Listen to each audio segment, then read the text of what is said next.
Hey, your car guy, Bill DeBoer, over here at DeBoer's Auto. Today we wanted to make a quick video and talk to you about the top 5 reasons we see check engine lights come on. So there's a number of reasons that you can have a check engine light come on. There's actually thousands of codes inside the computer system. There's actually so many codes that they've ran out of codes for the later model vehicles. So that being said, all those codes can roll up into top 5 that we see on a regular basis. So first one, and these are in no particular order, just random, but the first one that I'm going to cover is the catalytic converter. So if you get a vehicle that's got some age on it, the catalytic converter, especially if it wasn't well cared for over the time, if you didn't do your proper maintenance services and take care of your ignition and your fuel systems properly, it could lead to catalytic converter damage, which will set a check engine light. And what happens is the precious metals inside the cat break down and it can't clean up the emissions the way they're supposed to, and that'll need to set a check engine light, which will have to be replaced to take care of that code. Another one that we see is for oxygen sensors. So these are sensors that are all over the exhaust system. I mean, some vehicles can have up to 6 of them in there, depending on their powertrain management system. But they're sensors that sit in the exhaust and they measure the amount of oxygen content within the emissions that are coming out the exhaust system.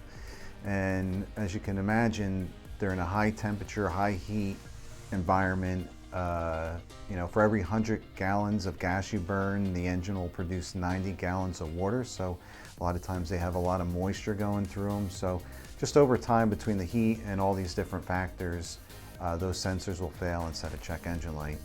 Another big one that we see is the ignition system. So, if you have a spark plug that's worn out and starting to misfire, it'll set a check engine light.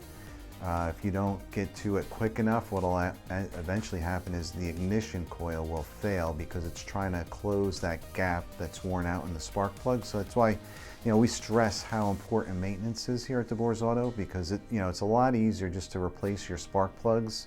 They're a lot cheaper item to replace. Do it a little bit more often, and protect those ignition coils because they're quite costly to replace. So that's number 3. The other thing that we see, which is very common for people around here, you'll notice that the check engine light will come on either if the guy forgot to put your gas cap on at the when you filled up for fuel last time. The other thing that we see with relation to the evap system is a lot of rust on the components. So as the vehicle ages and in the heavy salt environment that we have with the winters around here, the structure for like the filler neck and stuff used to fill the fuel tank will rust and it'll get little pinholes in it, creating a system failure, which will set a check engine light.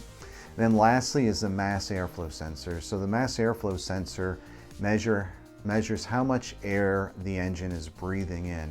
So that's sitting right out in front of the vehicle. All the air that goes through the engine passes through the mass airflow sensor.